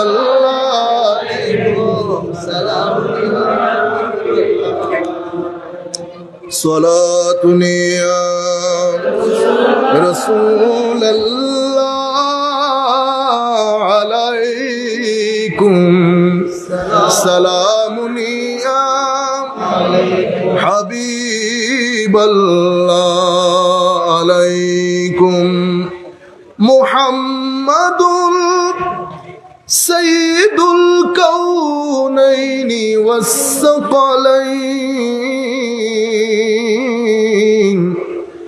ওয়াল ফারিকাইনি মিন عرب ومن عجم صلاة يا رسول الله عليكم سلام يا حبيب الله عليكم। এরপরে ইমাম হুসাইন রাদিয়াল্লাহু তাআলা আনহু, উনিও আমার নবীর রিজিক। তো রিজিক দিয়ে কি হয়? উপকার হয়। তো এখন আমরা জিজ্ঞেস করব, হুজুর ইমাম হুসাইন দিয়ে উম্মতে মুসলিমার কি উপকার সাধন হয়েছে? আসেন আমরা উপকার দেখি। এক রিওয়ায়াতের মধ্যে ইমামে হুসাইন রাদিয়াল্লাহু তাআলা আনহুর ব্যাপারে আমার নবী ইরশাদ করছেন, হুসাইনুন সিবতুম মিনাল আসবাব। হযরতে হুসাইন রাদিয়াল্লাহু তাআলা আনহুকে আমার নবী সিবত বলেছে। কি বলেছে? সিবত। সিবতুন মানে কবিলা। সিবতুন মানে কি? গোত্র, বাড়ি। মানে আমার হুসাইনকে ইন্ডিভিজুয়াল মনে করিও না, মানে এক ব্যক্তি মনে করিও না। সে একটা পুরা সম্প্রদায়ের মতো, পুরা বাড়ির মতো। কিন্তু এই সিবতের অর্থ করতে গিয়ে ইমাম ইবনে আসির ওই গরিবুল হাদিসের মধ্যে কি বলছেন? সিবতুর অর্থ হচ্ছে উম্মাতুম মিনাল উমামে ফিল খাইর। সিবতুনের অর্থ কি? আমি আপনাদেরকে বলতে চাচ্ছিলাম, তাইলে হাসান এবং হুসাইন রাদিয়াল্লাহু তাআলা আনহুমা আলাইহিস সালাম, এই দুইজনকে আমার নবী রাইহান বলেছেন। রাইহানের অর্থ জেনে শেষের অর্থ করেছি গরিবুল হাদিস থেকে। আমরা বলেছি রিজক। রিজক মানি যেটার মাধ্যমে উপকার সাধিত হয়। এখন ইমামে হাসান আলাইহিস সালাম রাদিয়াল্লাহু তাআলা আনহুর মাধ্যমে উপকার কি সাধিত হয়েছে সেটা শেয়ার করেছি। ইমামে হুসাইনকে আমার নবী রাইহান কেন বললেন? ইমামে হুসাইনের ব্যাপারে আমার নবী এক রিওয়ায়াতের মধ্যে বলছেন, হুসাইন সিবতুম মিনাল আসবাব। এটা বলতে গিয়ে তো সিবতুনের অর্থ করা হচ্ছে, গরিবুল হাদিসের কিতাব যেটা বলেছি ইবনুল আসিরে, ওখানে অর্থ করা হচ্ছে উম্মাতুন মিনাল উমামে ফিল খায়র। মানি কোন একটা মঙ্গল, ভালো, উপকার হয় এমন কাজের উপর যখন একটা উম্মত দাঁড়িয়ে যান, সেই উম্মতকে বলা হয় সিবত। আপনারা বিষয়টা বোঝার চেষ্টা করেন, ডান বাম নড়াচড়া করবেন না। সেই বিষয়টাকে বলা হয় সিবত। মানি একটা উপকার করা হবে, মঙ্গল সাধন করা হবে। সেই মঙ্গল সাধনে উপকার করণার্থে যখন একটা উম্মত দাঁড়িয়ে যান, সেই উম্মতকে সিবত বলা হয়। এখন আমার নবী হযরতে ইমামে হুসাইনকে সিবত বলেছেন। তো সিবত বললে অর্থ কি হলো? অর্থ হলো আমার নবী বলতে চাচ্ছেন, আমার হুসাইন নির্দিষ্ট একটা ব্যক্তির নাম না, আমার হুসাইন একটা উম্মতের নাম। কিসের নাম? একটা উম্মতের নাম, যার মাধ্যমে পুরো একটা উম্মতের উপকার সাধন হবে। সেই কারণে আমার নবী ইমামে হাসানের ক্ষেত্রে সৈয়দ বলেছেন। আমরা আপনাদের কাছে তুলে ধরেছি সরদার বা সৈয়দ বলে কাকে। এখানে ইমামে হুসাইনের ক্ষেত্রে সিবত বলেছেন। সম্মানিত উপস্থিতি, আমি আপনাদেরকে বলেছি ডিভাইন ডেমোক্রেসি। আমার নবী দুনিয়া থেকে চলে গেছেন, উম্মতে মুসলিমাকে একটা সুন্দর সিস্টেম দিয়ে গেছেন, যেই সিস্টেমটা তিনটা উসুলের উপর চলেছে: আমানত, আদালত, শুরা। আমানত, আদালত, শুরা। শুরা মানে মিউচুয়াল কনসালটেশন, পার্লামেন্ট। এখানে একক সিদ্ধান্ত হবে না, সবাই মিলে সিদ্ধান্ত নেব। আমার নবীর এই সিস্টেমের মধ্যে করাপশন ছিল না, একক ব্যক্তির কোনো ডমিনেশন ছিল না। ফারুকে আজমের মতো সাহাবীকে সাধারণ মানুষ রাস্তার মধ্যে দাঁড় করিয়ে ফেলেছেন। ফারুকে আজম যখন পার্লামেন্টের, তখনকার যুগের পার্লামেন্ট অনুযায়ী, তখন হঠাৎ করে চট্টগ্রামে যেমন মহারানা বেশি, ফারুকে আজমের জমানায় মহারানা বেড়ে গেছে। মানুষ বিয়ে করতে পারছে না। খলিফার দরবারে কেস গেল, খলিফা সবাইকে ডাকলেন। বর্তমান সময়ের পরিভাষ অনুযায়ী আমরা বলবো পার্লামেন্ট সেজেছে। সেই পার্লামেন্টের মধ্যে ফারুকে আজমের মানে স্টেটের পক্ষ থেকে প্রপোজাল গেছে যে আমরা মহারানাকে ফিক্স করে দেই। মহারানা ফিক্স করার কথা আসতে না আসতে এক বুড়ি দাঁড়িয়ে যান, বুড়ি মহিলা, বৃদ্ধ মহিলা। উনি দাঁড়িয়ে বলতেছেন, আপনাকে এই অধিকার কে দিল? যেখানে আমার আল্লাহ ফিক্স করেন নাই কোরআনের মধ্যে, আমার নবী করেন নাই, সেইখানে আপনি ফিক্স করার কে? আমার আল্লাহ বলছেন ওয়াতুন নিসা সাদুকাতিহিন্না নিহলা, পারলে পাহাড় সম পরিমাণ দিয়ে দাও। যেখানে আল্লাহ পাহাড়ের কথা বলছেন সেখানে আপনি ফিক্স করার কে? এটাকে বলে ডেমোক্রেটিক সিস্টেম। এখানে আইনের মাধ্যমে সবাই পরিচালিত হয়, কেউ গলার আওয়াজ বড় করতে পারে না। আমি এই বক্তব্য যেহেতু পরে দিব, সেহেতু আমি আগে দিয়ে মানুষকে কনফিউজ করতে চাচ্ছি না। আমার নবীর এই সিস্টেম, আমার নবী বলেছেন ধ্বংসপ্রাপ্ত হবে হালাকাতু উম্মতি আলা ইয়াদাই গিলমাতি মিন কুরাইশ। কুরাইশের কিছু ইম্যাচিওর ছোট ছোট নাবালেক শাসকের হাতে আমার উম্মত ধ্বংস হবে।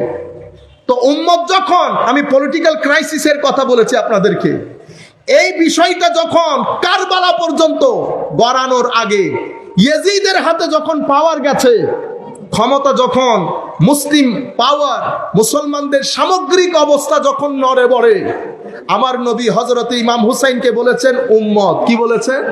উম্মত। তখন কেউ মেনে নিয়েছে, কেউ আবার মাসলাহা তথা বিভিন্ন দিক বিবেচনা করে ফিতনা ফাসাদ হবে, মারামারি হবে, কাটাকাটি হবে, বিভিন্ন দিক বিবেচনা করে অনেক সাহাবী তাবেঈ চুপ থেকেছে। কিন্তু আমার নবী কান্দে চড়ে যিনি বড় হয়েছেন, যাকে আমার নবী উম্মত বলেছেন, উনি কিন্তু বসে থাকেন নাই। উনি এই সিস্টেমকে চ্যালেঞ্জ করেছেন, এই সিস্টেমকে চ্যালেঞ্জ করেছেন। একা নিজের পরিবার পরিজন নিয়ে বের হয়ে গেছেন। আমার ইমামে হুসাইন যদি বিদ্রোহ করতেন অস্ত্র নিয়ে, বিদ্রোহ কাকে বলে? বিদ্রোহ মানে কোন একটা জায়গার মধ্যে গিয়ে ওই জায়গা দখল করে ওখানে অস্ত্রে শস্ত্রে সুসজ্জিত হয়ে তৎকালীন এক্সিস্টিং পাওয়ারকে চ্যালেঞ্জ করার নাম বিদ্রোহ। কিন্তু আমার ইমামে হুসাইন যদি বিদ্রোহ করতেন তো মদিনা শরীফ দখল করে ফেলতে পারতেন। মদিনা শরীফের মধ্যে গুলামানে আলে বাইত ছিল, তখন মদিনা শরীফ দখল করতে পারতেন। ইমামে হুসাইন এই কোনটা করা হুজুরের উদ্দেশ্য ছিল না। হুজুরের উদ্দেশ্য ছিল উম্মত হিসেবে দাঁড়িয়ে গিয়ে আল্লাহর নবীর উম্মতকে এই ফিতনা থেকে বাঁচিয়ে আমার নবীর রিজক হিসেবে নিজেকে প্রতিষ্ঠিত করা, আমার নবীর উপকার সাধন করা, নবীর উম্মতের উপকার সাধন করা। সবকিছু আল্লামা ইকবাল কত দারুণ বলেছে, বাতিল কি ইক্তেদার মে তাকওয়া কি আরজু হ্যাঁ কিয়া হাসি ফরেব খায়ে হুয়ে হে হাম। বাতিলের শাসনের মধ্যে আপনি যদি তাকওয়ার আশা করেন, আয় হায় হায় কত দারুণ মিষ্টি মিষ্টি ধোঁকা আপনি খেয়ে গেলেন। তখন আল্লামা ইকবাল আরো চমৎকার কথা বলেছেন, বলেছে কাতিল মোহব্বত कातिल से भी मकतूल से हमदर्दी भी, मोहब्बत कातिल से भी मकतूल से हमदर्दी भी, ये बता हशर में मोहब्बत का सेला किससे मांगेगा। मोहब्बत এখানেও যিনি মেরেছেন মোহব্বত তার জন্য, যাকে মারা হয়েছে মোহব্বত আবার তার জন্য। তো আল্লামা ইকবাল বলছে ये बता हशर में अकीदत का सेला किससे मांगेगा। কিয়ামতের ময়দানে দুই গ্রুপ যখন হবে তো তোমার মোহব্বতের প্রতিদান কার কাছে চাইবে। মনে রাখবেন কিয়ামতের ময়দানে সৈয়দা শাবাবে আহলিল জান্নাহ, কিয়ামতের ময়দানে আমার নবী যদি নো বলে দেয়, কি বলে দেয়? নো। তো আমার আল্লাহ, আল্লাহর সৃষ্টি জগতের মধ্যে কোন মায়ের ছেলে পয়দা করে নাই যিনি কিয়ামতের ময়দানে আল্লাহর কোর্টে দাঁড়িয়ে আমার নবীর নো কে ইয়েস করে নিবে। এই দাম, এই গুরুত্ব, এই মাকাম আল্লাহ শুধু আমার নবীকে দান করেছেন। ইয়েস বললে ইয়েস, নো বললে নো।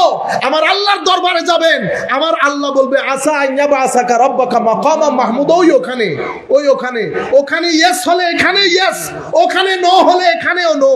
তো যিনি ইয়েস বলবেন উনি পরকাল সাজার আগে জান্নাতের সরদার হযরতে ইমামে হাসান ইমামে হুসাইনকে বানিয়ে দিয়েছেন। হযরতে ইমামে হুসাইন বসে থাকেন নাই, গিয়েছেন কারবালার প্রান্তরে, একত্রিত হয়েছে কারবালার প্রান্তরে, নিজের জীবন দিয়েছেন। জীবন দিয়েছেন, জীবন দিয়ে উম্মতে মুসলিমার মতাদর্শকে বাঁচিয়ে দিয়েছেন। সেদিন যদি ইমামে হুসাইনের শাহাদাত না হতো তো পৃথিবীর মধ্যে ইয়েজিদিয়ত, খারেজিয়ত, নাসিবিয়ত উম্মতে মুসলিমার রগ রেশা থেকে ইশকে রাসূলকে চিরতরে মিটিয়ে দিত।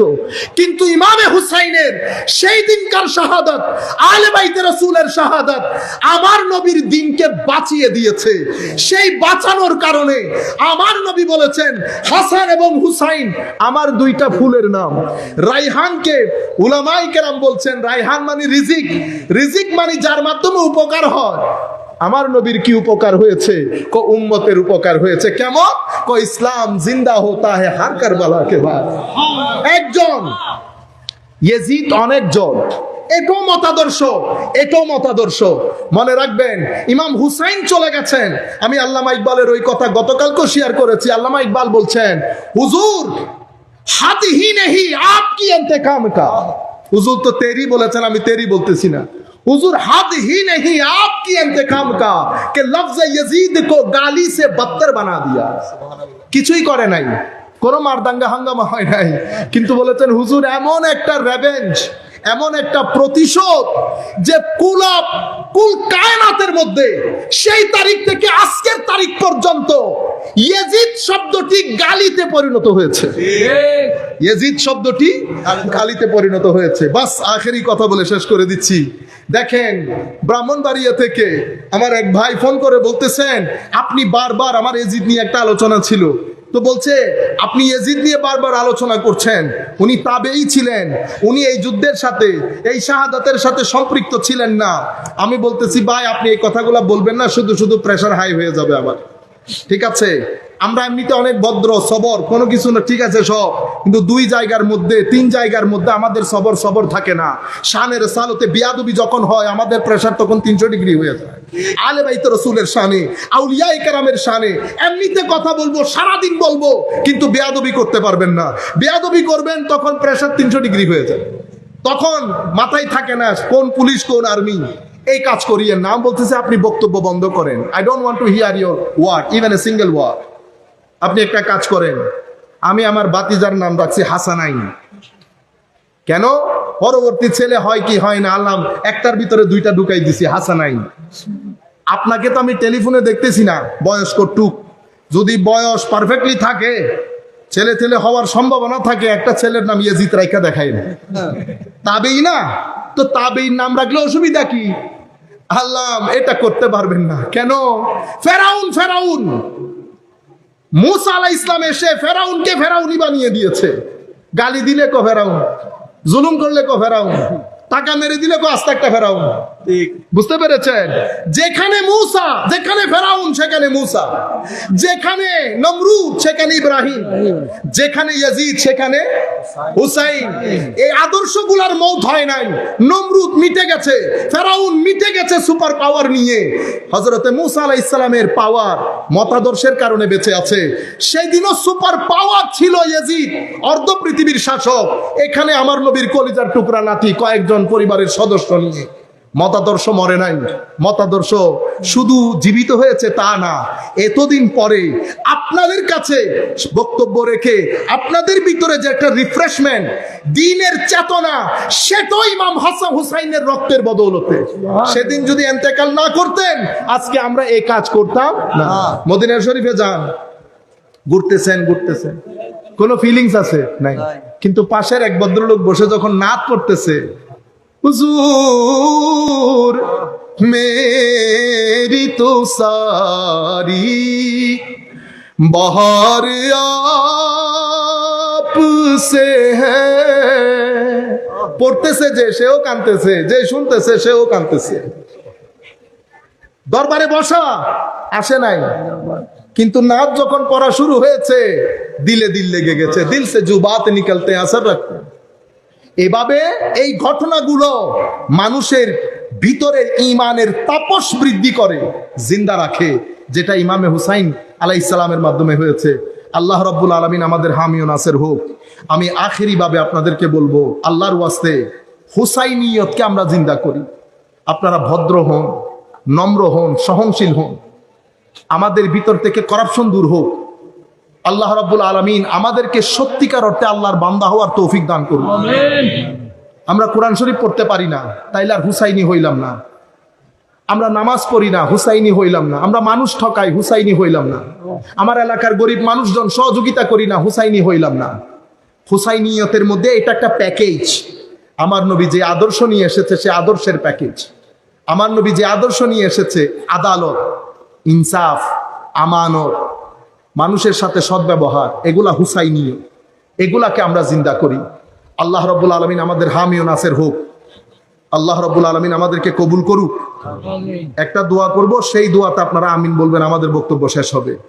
আমাদের বাংলাদেশে যাদের মাধ্যমে করাপশনের বাজার গরম হয়েছে, বাংলাদেশে অস্থির পরিস্থিতি সৃষ্টি হচ্ছে, যারা করাপশনের মাধ্যমে আমাদের দেশের সিস্টেম নড়ে বড়ে করছে, তাদের তকদিরে যদি হেদায়েত থাকে, মাওলা তাদেরকে হেদায়েত করুন, আমিন বলেন। তাদের তকদিরে যদি হেদায়েত না থাকে, মাওলা ভালো কিছু মানুষ দিয়ে তাদেরকে নিয়ে সমুদ্রে নিক্ষেপ করুন, আমিন বলেন। আপনারা বুঝতে পেরেছেন? এটা সোনার দেশ, সুন্দর দেশ, অনেক দারুণ দেশ। পৃথিবীতে যারা বাইরে গেছে তারা বুঝে অনেক সুন্দর একটা দেশ, ভালো একটা দেশ। আমাদের কারণে কয় কোটি টাকা দরকার, আপনার কয় হাজার কোটি টাকা দরকার। আল্লাহ রাব্বুল আলামিন এই সমস্ত চোর যারা আমাদের পুরো সিস্টেমকে অস্থির করে ফেলছে, আল্লাহ রাব্বুল আলামিন তাদের এই কবজা থেকে আমাদেরকে রক্ষা করুন এবং তাদেরকে হয় হেদায়েত করুন, নতুবা আল্লাহ রাব্বুল আলামিন তকদিরে হেদায়েত না করলে ধ্বংস করে দিন। আমি আখেরি ভাবে রহমানিয়া, মইনিয়া, সাইফিয়া, সুন্নিয়া মাদ্রাসা, হেফজু এতিমখানা, আমাদের বড় অভাব এই মাদ্রাসাগুলার। আপনারা আজকের এই অনুষ্ঠানে আমাকে অনুরোধ করা হচ্ছে, হুজুর নাকি এটাকে আজকে উদ্বোধন করেছেন, দয়া করে আপনারা মাদ্রাসার জন্য সর্বাত্মক সহযোগিতা করেন। মাদ্রাসা আমাদের সমাজের জন্য অসম্ভব প্রয়োজন এই মুহূর্তে। ঢাকা বিশ্ববিদ্যালয়, চিটাং কলেজ দিয়ে আপনি আত্মহত্যা ঠেকাইতে পারবেন না, আপনি পরিবারের ডিভোর্স রেট ঠেকাইতে পারবেন না, বায়ে বায়ে দা কুমড়া সম্পর্ক ঠেকাইতে পারবেন না, মারামারি ঠেকাইতে পারবেন না। এগুলার জন্য মাদ্রাসা লাগে, হেফজখানা লাগে, মোরাল টিচিং যেটা মাজারাত লাগে। আমরা মনে করি মাজারের মধ্যে মাজার দরকার কি? কি মাজার দরকার কি? মাজার তুলে দিলে বুঝতে পারতেন মাজারের দরকার কি। এই কিছুদিন আগে দুবাই গেছি, তো দুবাইয়ের মধ্যে নামাজ পড়তে দাঁড়াইছি, তো তিনটা ছেলে দুবাইয়ের লোক আর কি, একদম আমাদের গায়ের সাথে লেগে সিধা দাঁড়ায় আছে। মানুষের মধ্যে একটা বিবেক থাকে না যে আমি যে পিছনে দাঁড়ায় আছি, তো আমি তো সামনে দেখ ব্লক করে ফেলছে। তো আমি চিন্তা করতেছি এগুলো এরকম গাধার মতো কেন। পরে মাথায় আসলো আসলে এখানে কোনো মাজার নাই। মাজার থাকলে আখলাক থাকতো, তরবিয়ত থাকতো, ভদ্রতা থাকতো, আদব থাকতো। মাদ্রাসা থেকে তো শিক্ষা যায়, তরবিয়ত যায় মাজার থেকে, তরবিয়ত যায় মাজার থেকে। তো আমাদের এখানে মাদ্রাসাও দরকার, মাজারও দরকার। আপনারা সর্বাত্মক সহযোগিতা করবেন। আমরাও আমাদের মতো করে আল্লাহ যতটুকুন তৌফিক দান করেন আমরাও সহযোগিতা করব ইনশাআল্লাহ। ওয়া মা আলাইনা ইল্লাল বালাগুল মুবিন। আসসালামু আলাইকুম ওয়া রাহমাতুল্লাহ।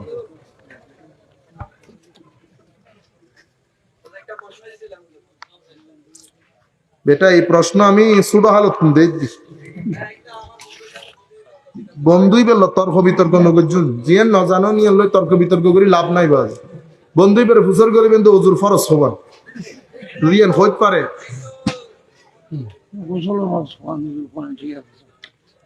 আপনারা আগে টাইম ম্যাগাজিন পরে পড়েন, আগে গ্রামার শিখেন, সাবজেক্ট অবজেক্ট, হ্যাঁ, ভয়েস, ন্যারেশন, টেন্স, এগুলা শিখেন, এমিজার, আইএনজি, এগুলা শিখেন। এটা পড়ার আগে যদি আমরা আবুল কালাম আজাদের ইন্ডিয়া উইন্স ফ্রিডম পড়তে যাই, জামালায় পড়ে যাবে। রেনেন মার্টিন পড়তে গেলে জামালায় পড়ে যাবে।